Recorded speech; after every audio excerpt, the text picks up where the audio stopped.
If you've ever had the misfortune of pulling up the floorboards in an old house that has been endlessly extended and improved over the last century, you'll know exactly what I'm talking about.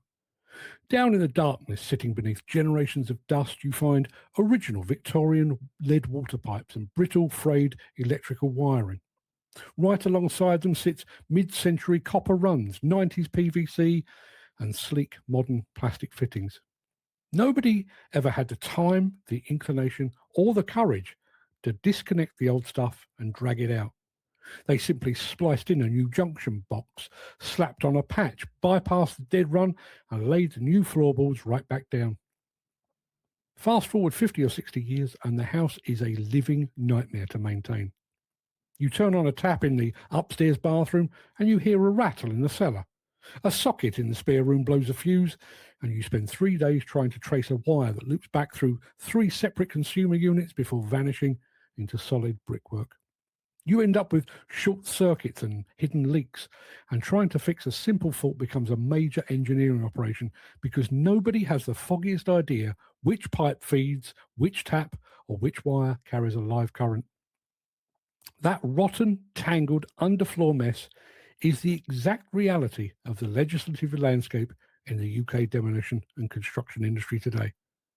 Over decades, we've constructed a statutory framework that operates on precisely the same lazy principle.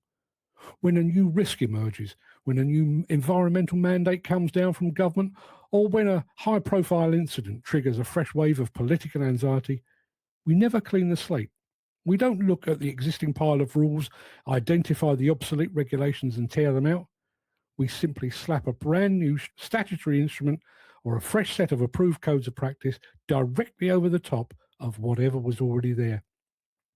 We're piling modern regulations onto older regulations that were, in turn, strapped onto the back of legislation passed when steam shovels were still a novelty.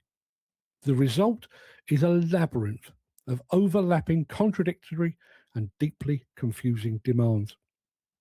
Navigating a modern site through this mess no longer requires a straightforward understanding of safe working practices. It requires those abiding by these multiple layers to act as legal experts come archaeologists. To find out whether a specific procedure is compliant today, you can't simply look at the current standard. You have to embark on an archaeological dig through the geological strata of past legislation. You find yourself carefully brushing away the dust from a 2024 environmental amendment, only to discover that it rests upon a 2015 safety regulation, which itself relies on a definition buried deep inside a 1974 Act of Parliament. You're constantly excavating through dead law and historical sediment just to work out if your current method statement holds water. Just as with that old house, this relentless layering inevitably leads to catastrophic short circuits and leaks. A short circuit happens when 2 overlapping pieces of guidance give contradictory instructions on how to handle a specific risk on site. Meanwhile, the leaks manifest as an endless administrative drain where time, energy, and money leak out of a project before a single excavator even touches the concrete. When something goes wrong or a process stalls, fixing it is almost impossible. Tracing the fault back through 50 years of accumulated regulatory clutter takes longer than doing the physical work. This ongoing administrative creep has fundamentally altered the shape of our industry. If you take a cold, hard look at the payroll of almost any medium to large demolition or construction contractor operating today, you will notice a staggering shift in the workforce balance. We've reached a point where companies have to employ more people in compliance, risk auditing, carbon accounting, and general administration than in the actual business of building and demolishing. We have armies of people sitting in site cabins and head offices whose entire working lives are spent feeding the paperwork machine. They spend their days filling out pre-qualification questionnaires, mapping out redundant risk assessments, tracking overlapping accreditation schemes, and attempting to translate guidance notes that even the authors don't fully understand.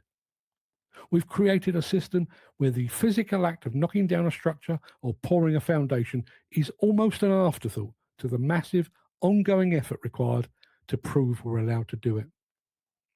It's surely time for a complete, uncompromising, and brutal overhaul.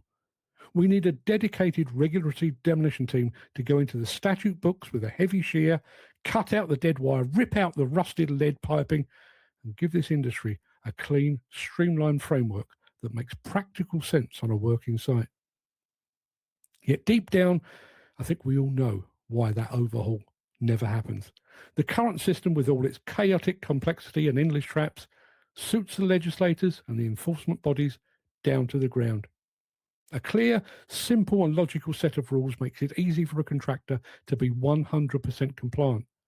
But a dense, overlapping labyrinth where older laws are never removed ensures that nobody can ever be completely sure that they've covered every single angle. It creates an environment where every site inspection can turn into a fishing expedition, and where the authorities hold all the cards. The sheer complexity acts as a permanent, ready-made trap for the unsuspecting contractor. In a system where the rules are impossible to fully decipher, everyone is guilty of missing something. And that's precisely how the people who write the rules like to keep it.